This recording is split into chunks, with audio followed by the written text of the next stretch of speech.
Delhi liquor scam కేసులో MLC కవిత మధ్యంతర bail పై రేపు తీర్పు ఇవ్వనుంది రౌస్ అవెన్యూ కోర్టు. చిన్న కుమారుడు పరీక్షల కోసం మధ్యంతర బెయిల్ కోరుతూ కోర్టును ఆశ్రయించారు కవిత. ఈ నెల 4వ తేదీన రౌస్ అవెన్యూ కోర్టులో కవిత బెయిల్ పిటిషన్ పై వాదనలు ముగిశాయి. తీర్పును రిజర్వ్ చేసిన కోర్టు రేపు ఉదయం 10:30 గంటలకు తీర్పు ఇవ్వనున్నారు న్యాయమూర్తి కావేరి బవేజా.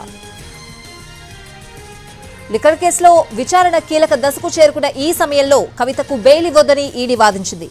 బెయిల్ ఇస్తే విచారణకు ఇబ్బంది కలుగుతుందని, సాక్ష్యాలను తారుమారు చేసే ప్రమాదం ఉందని కోర్టుకు తెలిపింది. డిజిటల్ ఆధారాలను కవిత ధ్వంసం చేశారని కూడా కోర్టుకు తెలిపారు ఈడీ తరపు లాయర్.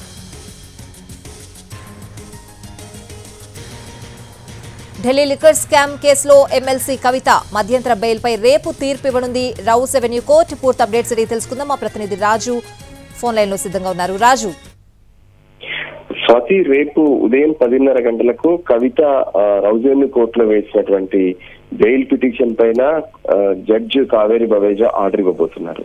లిక్కర్ కేసులో అరెస్ట్ అయినటువంటి కవిత ప్రస్తుతం తిహార్ జైల్లో జ్యుడిషియల్ రిమాండ్ లో ఉన్నారు.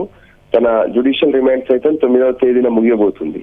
సో ఇప్పటికే ఈడీ మాత్రం తమ తరపున వాదనలు సుదీర్ఘంగా వినిపించారు. ముఖ్యంగా కవితను బెయిల్ ఇవ్వడం వల్ల ఖచ్చితంగా లిక్కర్ కేసు విచారణకు ఇబ్బంది తలెత్తుతుంది.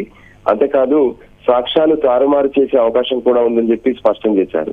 అయితే కవిత తరపున మాత్రం తన చిన్న కొడుకు ఇప్పటికే పరీక్షలు రాసే ఆందోళనలో ఉన్నారు. తను సరిగ్గా రాయలేకపోతున్నారు. తల్లిగా తన దగ్గర ఉండాల్సినటువంటి అవసరం ఉందని చెప్పి ఏదైతే విషయాన్ని కోర్టు ముందు స్పష్టం చేశారో అందుకోసమే మధ్యంతర బెయిల్ కోరారు. అయితే ఈ విషయాన్ని దర్యాప్తు సంస్థలు ఇప్పటికే తీవ్రంగా వ్యతిరేకిస్తున్నటువంటి పరిస్థితి కనిపిస్తుంది.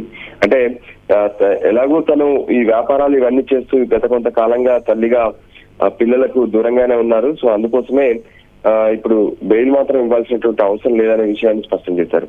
మరోపక్క సిబిఐ సైతం కవితను విచారించేందుకు ఇప్పటికే అనుమతి పొందింది లిక్కర్ కేసులో. సో అందుకోసం రేపు ఏం జరుగుతుందనేది మాత్రం కొంత కీలకంగా మారే అవకాశం కనిపిస్తుంది. సో మొత్తానికి కవిత తరపున మధ్యంతర బెయిల్ ఇవ్వాలని కోరితే దర్యాప్తు సంస్థలు మాత్రం బెయిల్ ఇవ్వడానికి వీల్లేదు. ప్రస్తుతం ఉన్నటువంటి పరిస్థితుల్లో కేసు కీలకంగా ఉందనే విషయాన్ని కోర్టు ముందు స్పష్టం చేశారు. రేపు ఉదయం 10:30 గంటలకు కవిత బెయిల్ పిటిషన్ పైన ఆర్డర్ రాబోతుంది. Swathi. Right Raju, thanks for the updates.